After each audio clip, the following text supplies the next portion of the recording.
People without matric are more willing to take the COVID-19 vaccine than those who are more educated. At least this is according to a study by the University of Johannesburg and the Human Sciences Research Council.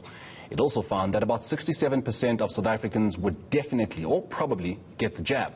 Now let's discuss this with Ngqapheli Mchunu from the HSRC rather. A very good afternoon to you, Matiwan, and thank you so much for your time, sir. So, you know, some people would probably say that it's not necessarily because that they are less educated that they would just decide to take the COVID vaccination as opposed to those who are more educated. So how did exactly we come to this finding? That's correct. Thank you. Thank you for having me. So what we're finding is that, as you've mentioned, generally South Africans are willing to take the jab. Our survey respondents, that is 67%. However, as we delve deeper into our analysis, we begin to find subtleties along the lines of education. Now, those who are less educated are more willing to take the vaccine, and they've outlined their reasons as to why they're willing to do so. However, more interestingly, it's important to note that those who are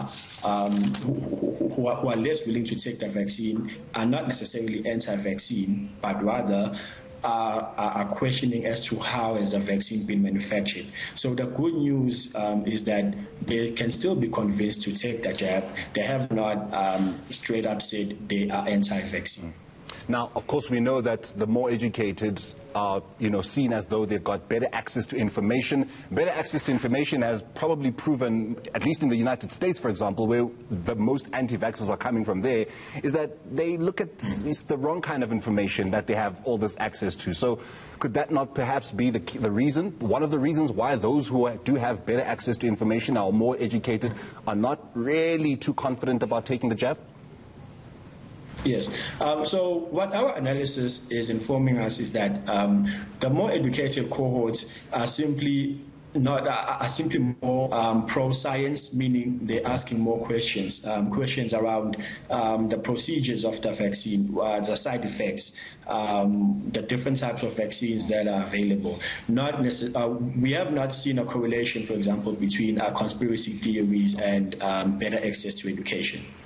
Now, what are the pros and cons of being, rather the cons at least, because the pros would be that you're getting vaccinated and you're getting healthier and you're fighting against COVID-19. But what would the cons be for someone who is less educated, has less access to information, deciding without questioning that they're going to take the jab? Of course, that would probably mean that we would not get to the herd immunity target that the minister has outlined for the country. However, the good news is that if the government is able to roll out different programs in terms of communication and try to reach the different people on the ground through various platforms, such as the one you have and the radio, we'll probably see an increase in those who are willing to take the jab, because the key is that people need to be informed about the decisions they make, instead of, for example, making a decision that is based on an informed opinion. And the best way to counter that is to provide reliable, scientifically checked information and scientifically checked evidence. So is this the intention from the HSRC, is that to allow government to perhaps have a relook at how they disseminate the information and how they get to those people who don't have the proper kind of access to information? Is that what you guys are hoping for with these findings? So what we essentially are hoping for is, one, obviously we want to capture the views of South Africans on the ground as much as we can. As you know, the survey was completed by over 10,000 respondents.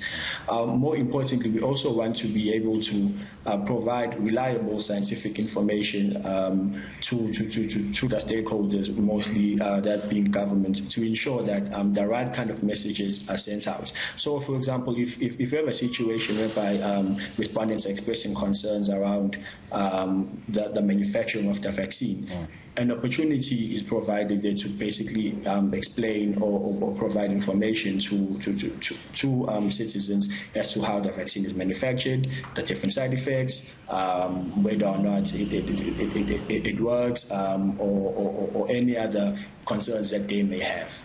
Just before I let you go, Ngqapheli, are you guys confident and happy with the way the government has, handled the vaccine rollout in these recent days, but also just how they've handled COVID-19 information that that they're sharing, just how they're dealing with all the negatives all the blows that they've have had to suffer. Are you guys happy with how the government is dealing with its people where this virus is concerned? Yes, so what we can say has to be derived from our data. So generally, South Africans are happy with government's handling of the pandemic. Over 70% of our respondents expressed satisfaction with how the government has handled the pandemic. In terms of communication, we've seen, for example, both the minister and the president are taking the jab earlier this week. That will serve as a good, perhaps, motivator, or it will assure residents of the country that the vaccine it can work, it does work, and any conspiracies around, for example, issues of depopulation will probably be eased by the move of getting vaccinated, which is what the president and the minister has done. Of course, in terms of communication, the government can expand and perhaps try and make sure that the information is constantly overflowing and people are assured and given all the information they need in order to better inform their decisions to take the vaccine. Okay, definitely. Thank you so much, Ngqapheli. He is Ngqapheli Mchunu from the Human Sciences Research Council, just joining us this afternoon about their research into, the kinds of people that are choosing to take it and the reasons for it, and those that are choosing not to take it.